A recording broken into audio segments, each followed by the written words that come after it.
Welcome back to another episode of Simple Chat. I'm your host, Janine Cascio, the CEO and founder of Simplending Financial. And today we have an extraordinary guest, Jennifer McGuinness, on Simple Chat, which I'm so blessed about. Jennifer, for those that may not know who Jennifer is, do you mind introducing yourself to the audience? Sure. I'm Jen McGuinness, and firstly, thanks for having me on. But I'm Jen McGuinness. I'm the CEO of Pivot Financial, and we're a multifaceted business. We have a due diligence, asset management, breach defense, and litigation support group, and we also are a closed loan mortgage conduit aggregator, which is a sexy way of saying we enter into contractual relationships with lenders to originate the loans that we want to buy, and we buy them.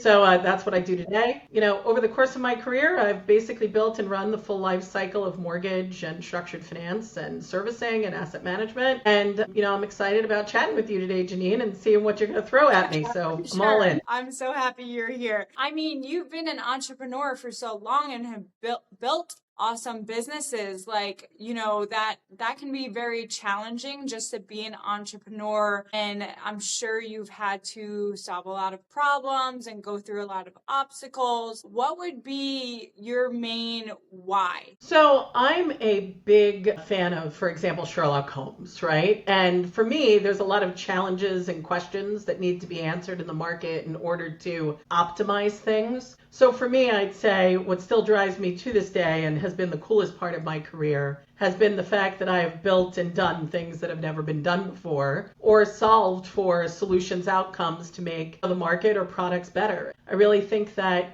that's what excites me on a daily basis, solving the challenges, figuring it out. I love that.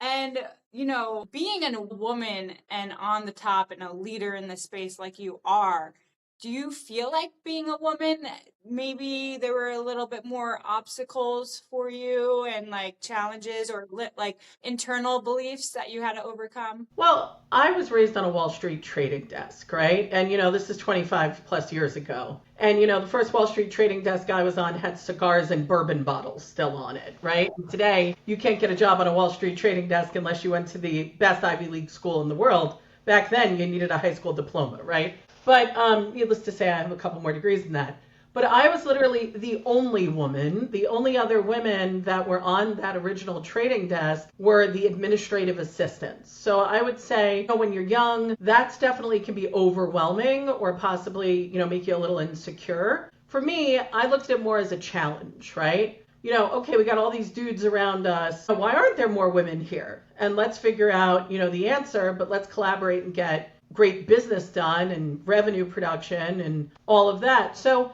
I really have tried not to pay attention to the male-female aspect of things. And actually, I am doing right now a series with Women's Mortgage Banking Council, and it's called the Mortgage Women's Leadership Council, actually. I just became a sponsor of them. Yeah, cool, yeah. So we're actually doing a Breaking Barriers series for these types of questions. So we just look forward to that. Yeah, so we've done 2 of them. I think we're doing 2 more, and it's an honest conversation about stuff like this. Now, even though it's with the Women's Council, I invite men to come. These are things that men and women need to do, and I think if the industry could focus less on male versus female and just getting the job done, we'd be in a great place. Yeah, I like that answer for sure.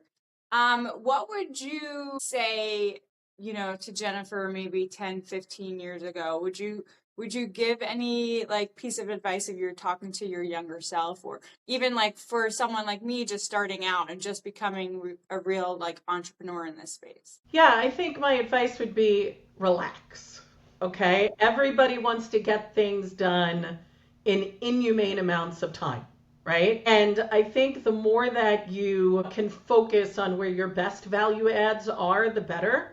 The other thing I think I would say to younger Jennifer is don't dissect every leaf on every tree. Okay? Look at, there's a forest, there's trees, there's leaves on trees. Here's the reality. Down the fairway is where you're still going to be in business. If you start getting 2 or 3 rows of trees outside of that, you're out of business anyway. So why are you dissecting every leaf on the entire, forest of trees? You need to, no business is going to be fully baked when you start it. Okay. And this may sound like an unpopular concept, but every business that's new is going to start a little bit like a rickety train. The real skill is if that train starts to come off the track, can you stand it up fast enough? And then refine it as you go. And I think if you are capable of doing that, that's how you win. Very cool. Love that. Okay. Do you have any like books that you would recommend, or have you had any mentors that you've looked up to that helped you kind of get to where you are at today? Yeah, so I had a really amazing executive coach, Leslie Simone. She really helped me to realize why I did certain things when I was younger. A great example was I would go into meetings, I'd be asked, hey, can we invest $500 million in X? And I had already earned the right to just say yes or no. But when I'd walk into those meetings when I was younger, I'd say yes and give them like 25 reasons why yes is the right answer, or no, and give them, the reasons. And, people saw that as me being egotistical. What it really was I was insecure. I was young. I had achieved a lot for how old I was. And I really needed to just learn, just say yes, just say no. If you say yes or no only and they want to know more, they will ask you the question. And you know what? It turned into a much better way to collaborate and people felt more involved. And so I would say, younger self, I wish I would have known just say yes and stop talking, or no, stop talking.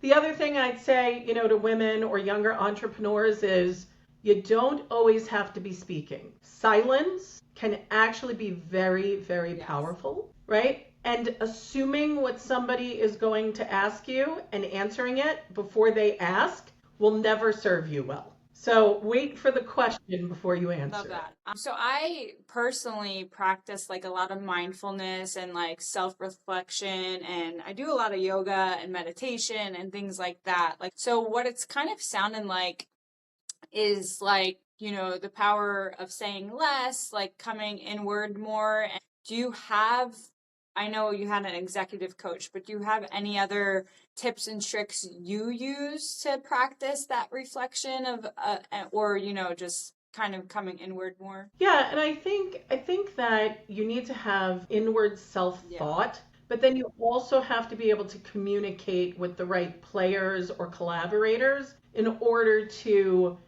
come to the right outcome. For me, I was a classically trained opera singer, so music is a thing for me. So I actually went to opera to sing. So I love music, not only opera music, lots of music. So I think one of the things I would say is find what can help you cleanse inner dialogue, right? So there may be someone you're negotiating a deal with, Janine, right? And you just don't like them, right? But you still have to be able to get the business done.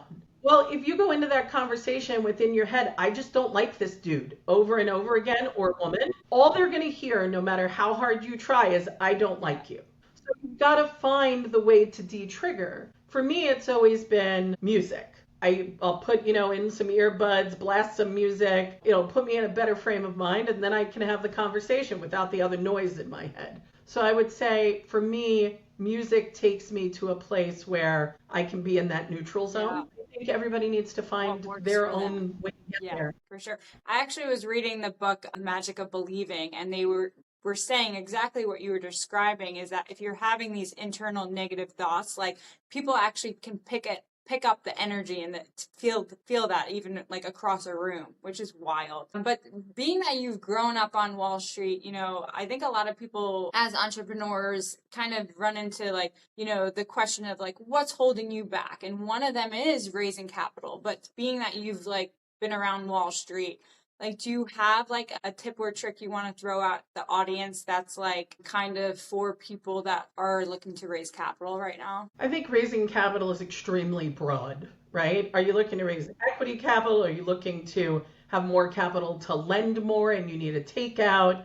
What are you looking to have a balance sheet kind of capital? And then the question is, are you looking to be in a job, or are you looking to grow your own business, right? From a capital perspective, I think, also where the capital comes from is important. Getting money out of a VC, like a venture capital firm, versus getting money out of a strategic to build a finance business or a lending business It's a very different discussion and a very different approach. If you're really looking for that strategy capital or for your loan business or equity to build a lender, as an example, or an asset manager, they've got to know why you are the one they should give that capital to. Why are you better than the other 985 people that have reached out to them in the last, 3 months, right? Is it because, you've got a huge longevity background, experience, and, you have an edge? Is it that you're new and, you're going to be disruptive, which was really the fintech word there for a while, right? And,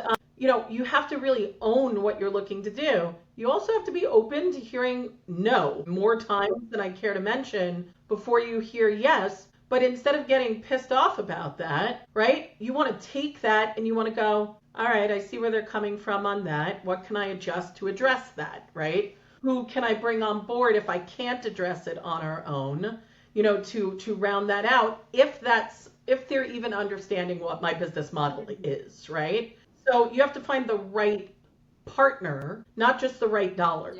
When I started a business back in 2018, I was offered $20 million of strategic capital, right? And I turned it down.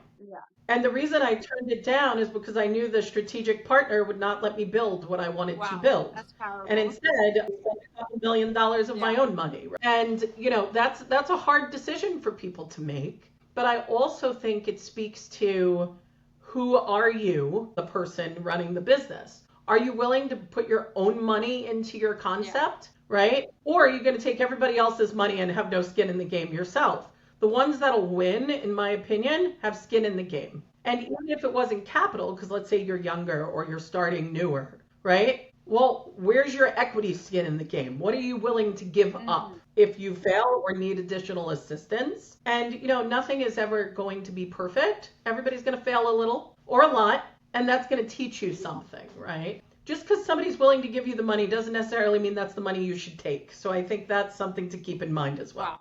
That is very, very powerful. I love that. Okay, yeah, just finishing this off, what would you say is the biggest key to success? Honesty and transparency, right? Telling people what you want, not making up a story to go with it. This is what I want. This is what I want to achieve, right? Transparency. This is how I'm going to achieve it, and this is why I can, right? I think are, key. Also, don't be afraid. Right? Great story. When I was on a trading desk and I was younger, there were senior analysts that were being asked by a trader to build a model, and they had 25 plus years of experience back then, and I had like 3. And they kept saying, can't be done. And my crazy self went, I'll do it. And I had never built a model in my life, right? But at the end of the day, I built it, and that model still is used today. Wow. Have, whether you're male or female, AI and all that technology that could help you now. Yeah. No joke. We were building this with Excel VBA for Dummies books and like CD discs, So think about all the tools you have, Janine, doing what you're doing now. We didn't have the why is this code breaking kind of answer. We had a book. And you know what? Like, whether you're male or female, I think it's the same. Have the balls to take the chance. Okay? And if you're not willing to take the chance, the question is, should you be in that leadership role? Love that. Right? Or do you need someone to tell you to take the chance? And then you should be a collaborative team member. And then maybe over time you get to that leadership role. So I think that, that's a good example. Honesty, transparency, and why. Why are you the one that's going to get that done? Very cool. I love it. This was an awesome podcast. I loved having you on, Jen. Do you offer any mentoring? I know you're part of Women's Council. How do people kind of reach out to you if they want to talk to you? I know you're on LinkedIn as well. Yeah, I mean, I have mentored both men and women in the industry, and I've had mentors personally as well. And I just told you about one of my executive coaches. I've been doing this series with the Mortgage Women's Leadership Council, and after some of those sessions talking about, different challenges, people have reached out to me on LinkedIn, for example, and I actually respond. So feel free to reach out on LinkedIn. If anybody wants to send me a direct email, it's very simple. My email address is jmcguinness, spelled just like my LinkedIn profile, @pivot.financial. So if you have a question or you think you'd be a great collaborator, reach out. Perfect. Thank you again for being on Simple Chat, and I appreciate you. Thanks for inviting me. Have a great one. Bye, guys.